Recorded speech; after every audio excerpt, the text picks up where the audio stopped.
Hi, this is Joel Simon from Can Do Academy, and today I'm going to talk to you about Lego animation.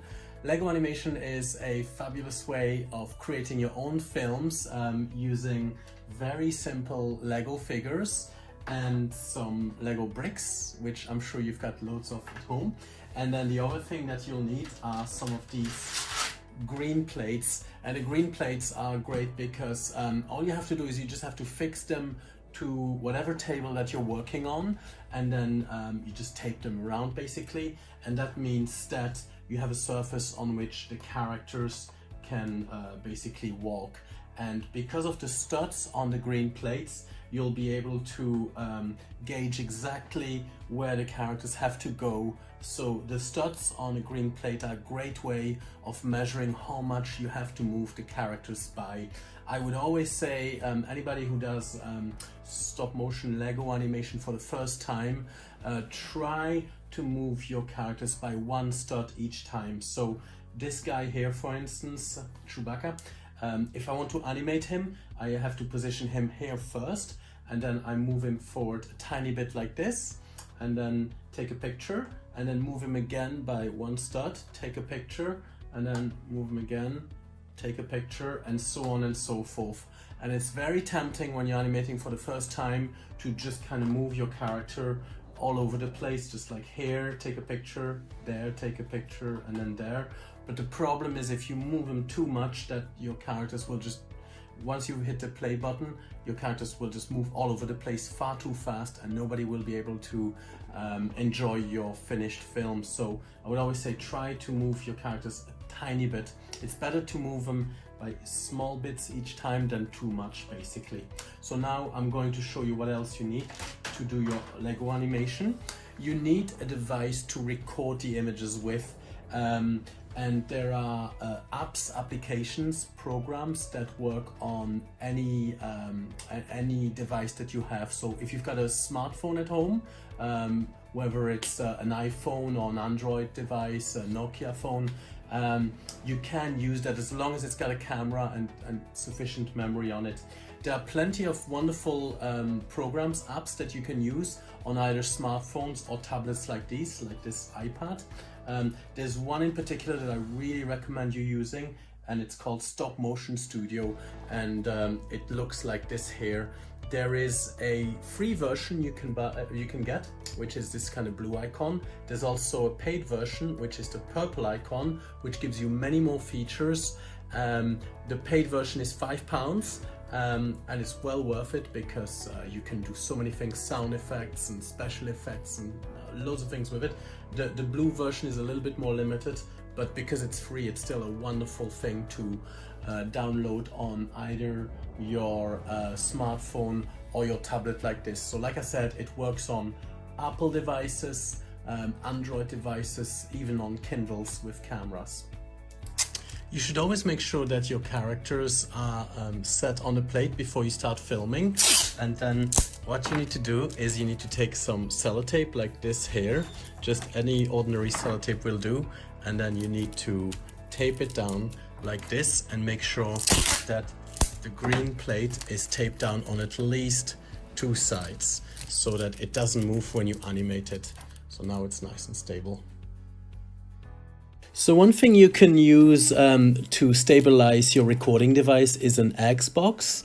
Like here I've got just an ordinary egg box, or you can also use a ready-made sort of hull or keyboard pad for your device, for your tablet.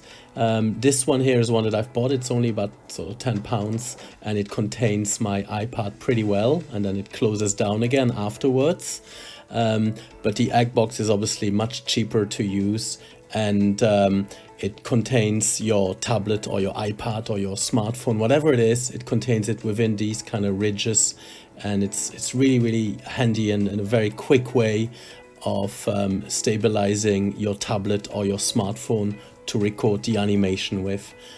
So that's one of the things that I would recommend using. You can also make your own stand from Lego bricks. So all you need really is like a Lego plate, and the Lego plate has got some Lego bricks on it. You can see the bricks on this side. I've created like a little wall, a small wall at the front and then a larger wall at the back, and in between those I sandwich my my tablet or whatever device you have. You can sandwich it in between and that sort of stabilizes it. So here's a quick demonstration of how I've created this stand made just from Lego bricks. So you can see now it contains it. And then the next stage, once you've got your stand for your recording device, is to stabilize it. So just like the green plate, it's very important that you make sure that your whatever you record with is not going to move, so it's got to stay on the table. So I've just used some ordinary sellotape here, and I've stabilized everything with the sellotape. Like I was saying before, you can use Stop Motion Studio, the app, which comes either free or costs £5. Once you install it on your device, you press the plus button. Once you open it up, you press the plus button, and then you can see it activates the camera on your device, and the camera sees whatever is in front of your tablet or smartphone. You press on the image to secure it, to make it stable, and then the red button is used to record an image. So every time you press this red button, it then takes an image. And then you move your little character forward and whatever else you have, whether it's cars or whatever, and then you press the record button again, the red button, and then you move your little character again, and then you keep pressing the red button every time you take an image, and you just move your character a tiny bit each time, and you can see that the images are there at the bottom. You can also, if you want to, delete the image if you want to by pressing the delete button if you don't like the image. But I would just urge you to keep pressing the red button and to keep moving your character as many times as possible, because the more images you've got, the longer the animation. And you can see here already, within a couple of minutes just, I've created some movement already. If I press the play button, it plays back the animation, and you can see that all the images are at the bottom on the timeline. If I press this wheel button, I can change the playback speed. I can make the playback of the images faster or slower. If I go for a low number, it plays it very slow, and if I go for a higher number, which stands for frames per second, it plays the video back much quicker. I would personally advise you should play it back at roughly 10 frames a second, or 8 or 10 frames a second. It's a kind of normal playback speed. Once you selected that, you press done, and then you just press the play button to play the footage that you've just shot, the images that you've shot. So you can see here now I'm playing it back much slower than I have before. It's a good thing once you start animating and you've done quite a few shots, to change the angle of your camera. So you don't want to shoot everything from exactly the same angle. I think it's more dynamic and interesting and film-like if you take your support for your device and you move it around a little bit from a different angle, and that means that you'll just get different sort of camera shots. So over here I've set my my iPad on a slightly higher surface, and I've also changed where the bricks are on my little stand, which means that now I've got a completely different angle of the same scene. So it's the same little Lego policeman and police car, but they're seen from a different angle, and that makes it much more like a film you would see in a cinema. You can see here I've got all kinds of different angles, and that sort of makes it dramatic. I've also used a light, an extra light on my table, which means that it sort of has a little bit more atmosphere. Okay, now it's time to animate. So I'm just going to show you how this is done in time lapse. So we're just speeding up the process here, but you can see that what we've done is we've just moved all the characters and the cars along, changing the angle of the shot again and again, and we just keep pressing the red button every single time that we've taken an image. And here we're changing the angle once again.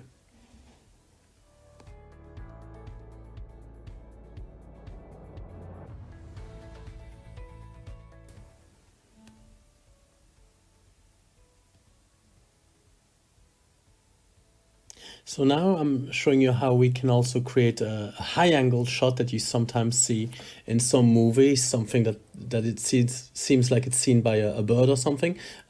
So you can actually put your device on a surface and just position it downwards, and that also looks quite dramatic sometimes. It's a nice little effect to see things right from above like that. So because your smartphones and your tablets are sort of flat, you can just set them on a surface. And then if you press on an image, and if you press on this thing that says edit, and then you press the plus button on it, then you can also add drawings. So you can add the drawing icon. So you can also erase the drawing that you've done. You can press on the color, and then you can select the thickness of your brush over here. So it tells you exactly how thick the brush is with which you're going to draw on, and you can also change the color. So it doesn't have to be yellow, you can do blue or red or anything you like, and then you press down. I'm going for like an orange, and then I'm drawing just with my hand.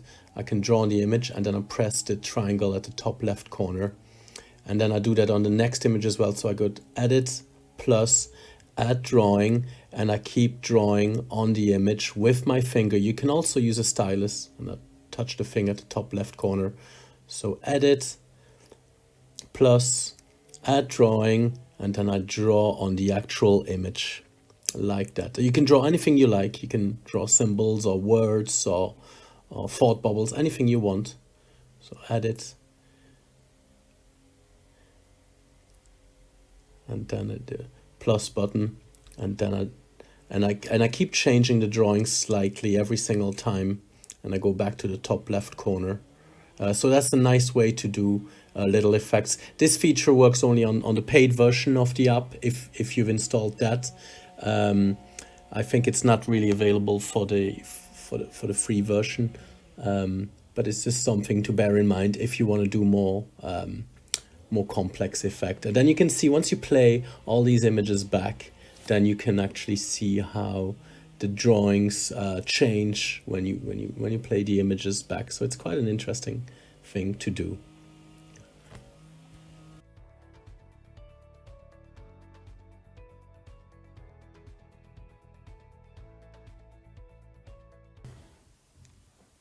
There is also an option to do sound effects. If you select an image and you click on the image, then different icons come up. And if you press on audio, the audio icon, then you have a whole selection of sound effects that you can choose from.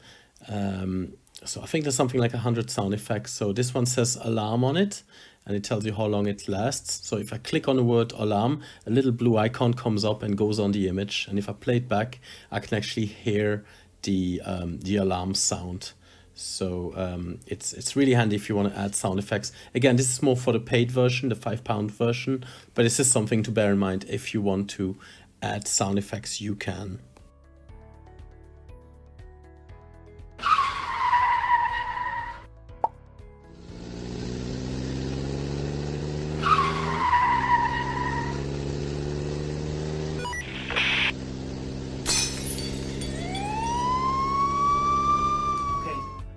So I hope you enjoyed this little workshop, this introduction to the fabulous world of Lego animation, and I hope you can join us for the next online workshop.